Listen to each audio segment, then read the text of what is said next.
अतीत जीवन का वो पन्ना है जहाँ से सीखना होता है, ना कि वहाँ बसना होता है।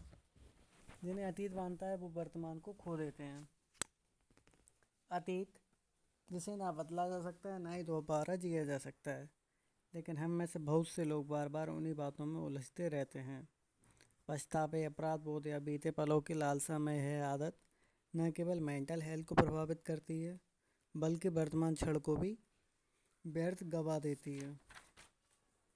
Psychology impact of the past. American psychologist association APA के अनुसार अतीत में बार बार जाने की आदत को रूमिनेशन कहा जाता है, जो डिप्रेशन और एंजाइटी का मुख्य कारण बन सकती है। एक रिसर्च नॉलर नॉलर हैकोसोमियर 2000 के अनुसार जो व्यक्ति बार बार अपने पुराने अनुभवों को सोचते हैं उनमें डिप्रेशन की संभावना अधिक होती है। अध्यात्म क्या कहता है? कर्म माणे बाधे करास्यते माँ फलेषु कदाचन।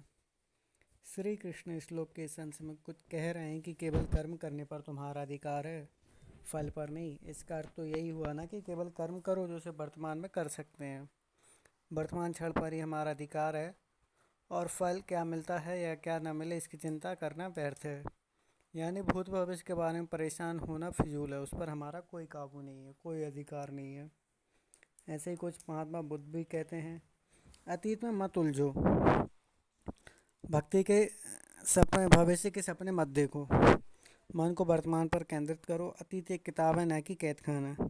कल्पना कीजिए आपका जीवन एक किताब है, अतीत उसके पुराने चैप्टर हैं जिनमें कई इमोशन, एक्सपीरियंस, गलतियाँ और जख्म दर्ज हैं। क्या आप एक ही चैप्टर को बार बार पढ़ते रहोगे या आगे बढ़कर नए खूबसूरत चैप्टर लिखकर कहानी को पूरा करोगे? हर व्यक्ति के जीवन में कुछ ना कुछ ऐसा घटा होता है जिसमें वह मन ही मन भारी हो जाता है। किसी के धोखा, कोई अपॉर्चुनिटी हाथ से निकल जाने या कोई पछतावा। लेकिन क्या बार बार उसी चीज़ को हम दोहरा सकते हैं या दोहरा कर उसका समाधान निकाल सकते हैं? कभी नहीं। आपको समझना होगा कि गुजरे हुए कल की राह से नए कल का दीपक नहीं जलता। मनोविज्ञान कहता है माफ़ करो और आगे बढ़ो।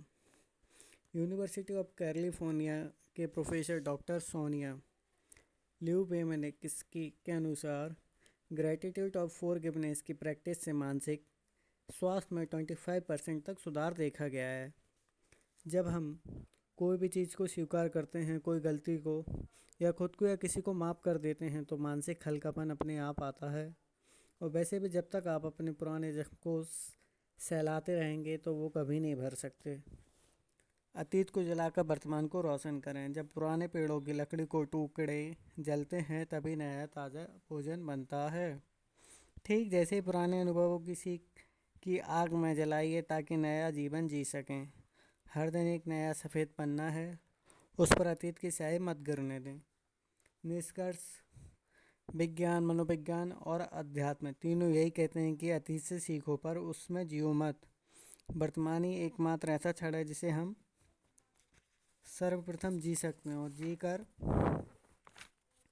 अतीत एक खजाना है जो हमें जीवन के अनमोल सबक सिखाने के लिए मिला है। लेकिन इसका उद्देश्य केवल हमें आगे बढ़ने के लिए दिया गया है। एक दिशा देता है जो प्रेरित करता है कि हमें आने वाले समय में क्या करना है। तो आइए अतीत को गुरु माने ताकि अब नया जीवन जी सकें। अतीत एक दर्पण है, देखो समझो पर उसमें रहो मत। ये कहना है ओशो का। और अगर आप ओशो के फ़ैन हैं या नहीं हैं तो ओशो को पढ़ें और ओशो से सीखें। उन्होंने लाइफ को एक नए तरीके से जीने का साधन बताया है। ऐसे ही कई सारे बंदे कुछ भी सोचते रहते हैं और डिप्रेशन और एंजाइटी का शिकार हो जाते हैं, जाने अनजाने उनको पता भी नहीं चलता। ऐसे हमारे हाथों से कई सारी अपॉर्चुनिटी निकल जाती है, पर क्या करें, हम इंसान हैं, ये हमारी टेंडेंसी है। ह्यूमन टेंडेंसी है जो चीज़ नहीं मिलती उसी को पाने की। कई बार हमारे हाथों से वह अपॉर्चुनिटी निकल जाती है, पर हम उसके ख्वाब देखते रहते हैं। पर उसे देखने से आपके माइंड पर फालतू का प्रेशर पड़ेगा, जिससे कि आपको एंजाइटी और डिप्रेशन होने के शिकार हैं। तो प्लीज़ अपनी हेल्थ पर ध्यान दें, इन सब चीज़ों से दूर रहें। पढ़ते रहे अध्यात्म, लाइब्रेरी, और थोड़ा नई चीज़ें, नई नई आदतें अपनाएं, नया चीज़ें जीवन में लेके आएँ, जिससे कि आपको नया कुछ सीखने को मिलेगा।